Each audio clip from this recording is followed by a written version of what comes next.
No princípio era a palavra, e a palavra estava com Deus, e a palavra era Deus. No princípio estava ela com Deus. Tudo foi feito por ela, e sem ela nada se fez de tudo que foi feito. Nela estava a vida, e a vida era a luz dos homens, e a luz brilha nas trevas, e as trevas não conseguiram dominá-la. Surgiu um homem enviado por Deus, seu nome era João. Ele veio como testemunha, para dar testemunho da luz, para que todos chegassem à fé por meio dele. Ele não era a luz, mas veio para dar testemunho da luz, daquele que era a luz de verdade, que vindo ao mundo, ilumina todo ser humano. A palavra estava no mundo, e o mundo foi feito por meio dela, mas o mundo não quis conhecê-la. Veio para o que era seu, e os seus não a acolheram. Mas a todos que a receberam, deu-lhes capacidade para se tornarem filhos de Deus, isto é, aos que acreditam no seu nome, pois estes não nasceram do sangue, nem da vontade da carne, nem da vontade do varão, mas de Deus mesmo. E a palavra se fez carne e habitou entre nós. E nós contemplamos a sua glória, glória que recebe do Pai como Filho unigênito, cheio de graça e de verdade.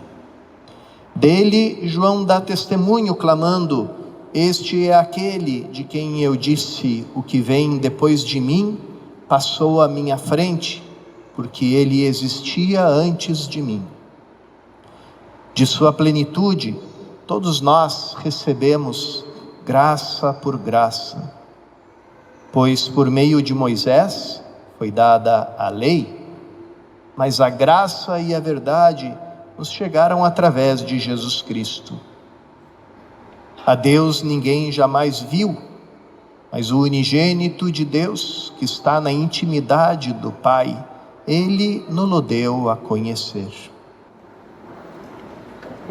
Queridos irmãos e irmãs, a igreja nos faz escutar de novo esse prólogo de São João, que foi proclamado há poucos dias atrás, na missa do dia de Natal, e nos coloca esse texto de novo em confronto com a primeira leitura, que também é de João, da sua primeira carta. E nessa primeira leitura, João vem com um assunto inquietante, que também é mencionado em outros termos pelo próprio São Paulo, antes dele, onde se fala dessa figura misteriosa dos últimos tempos, que é o anticristo. E João diz: sim, vem o anticristo nos últimos tempos, mas o anticristo não é somente uma pessoa, um personagem, que depois também vai aparecer no Apocalipse de São João, com a figura da besta, né? E não é apenas um personagem concreto, como diz no Apocalipse, o número de um homem concreto, mas também uma espécie de um princípio que existe ali desde o começo, e que a gente já viu vários sinais dele durante essa oitava de Natal. O apedrejamento de Santo Estevão, que a gente comemora na oitava de Natal. Depois, a festa dos Santos Inocentes, Herodes que manda matar as crianças de Belém de 2 anos para baixo. porque não quer saber desse rei que apareceu, que os magos comentaram com ele. E aqui fala outra coisa ainda mais inquietante, que há muitos anticristos e eles saem do nosso meio, mas não são nossos, porque não vivem na profunda comunhão conosco. Então, o anticristo vem de uma cultura cristã, vem da presença da vida cristã, do testemunho cristão. São João Paulo II, no seu livro Entrevista, que muitos anos atrás foi publicado, ele falava do escândalo de um Deus que se faz carne, porque esse é o sinal de identificação. São João, em algum momento, diz também, nos seus escritos, todo aquele que nega que o Cristo veio na carne, esse é o anticristo. Então, a gente encontra vários modos e movimentos de rejeição desse Deus que se faz carne. E São João Paulo II dizia, o primeiro de todos eles, dos movimentos de rejeição ao escândalo de um Deus conosco, de um Deus que se fez carne, foi a sinagoga. Depois veio um outro grande movimento de rejeição, que foi o Islã.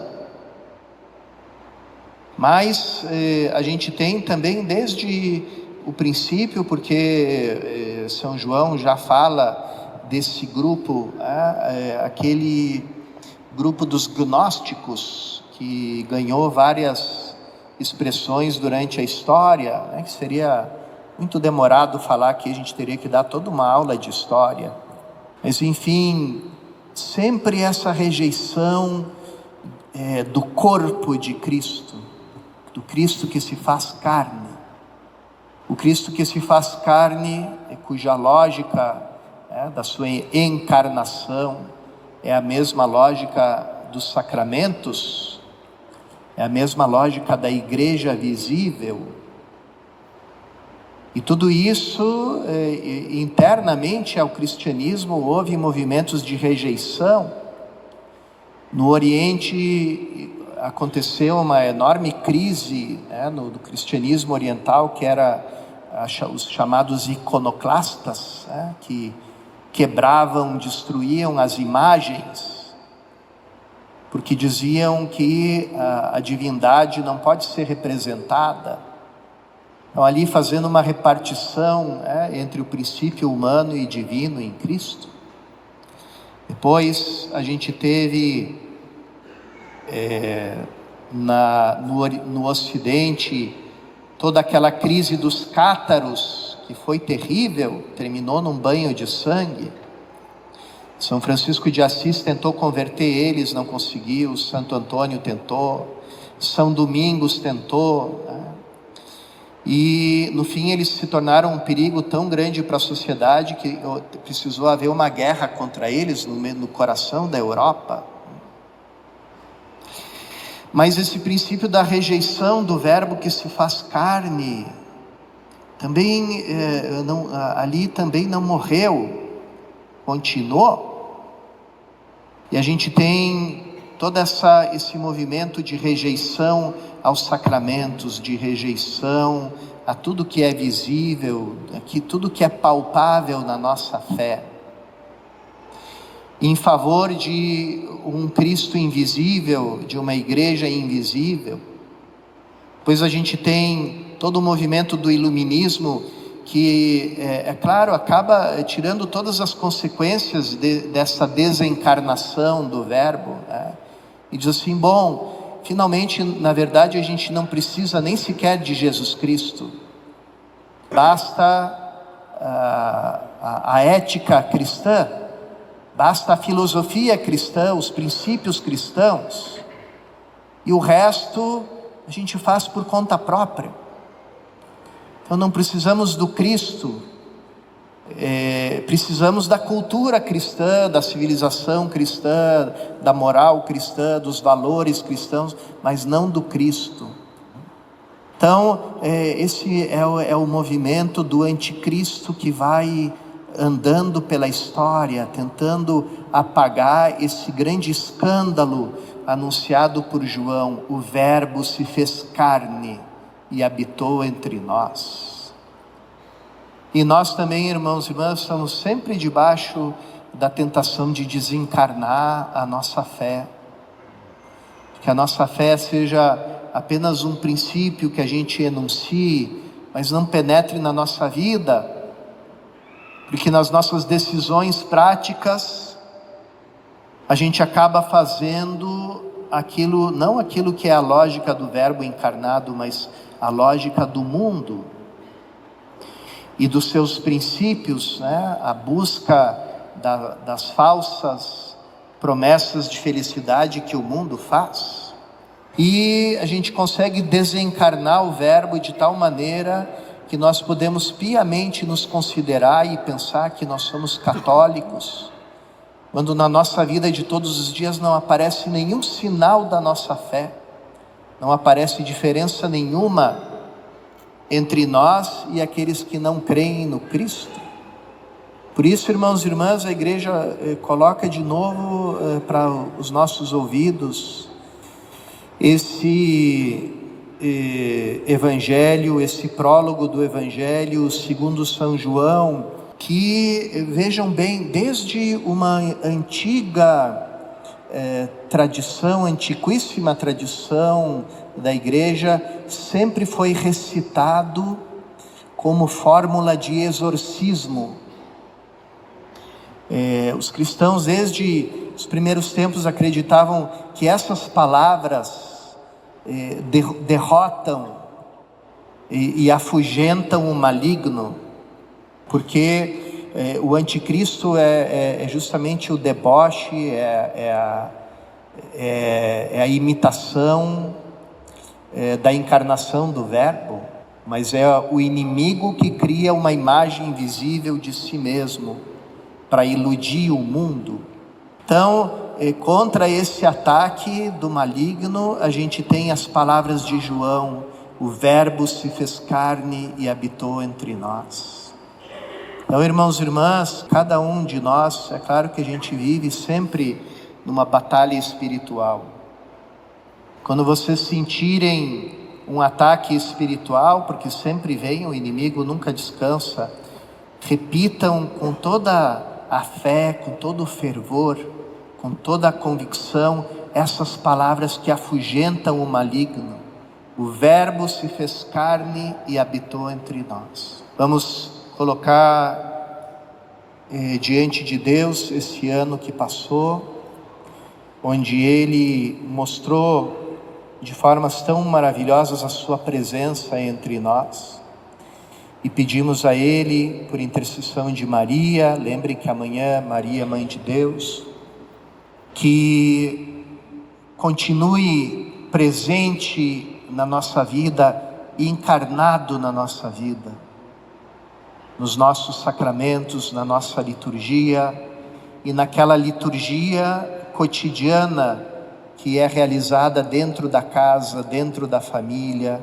na maneira de tratar cada um, porque ali é onde a gente responde e diz com a nossa vida: o Verbo se fez carne e habitou entre nós, e nós vivemos nele e ele vive em nós, e por isso ele é a revelação plena do Pai. Colocamos tudo isso na Eucaristia que vamos receber.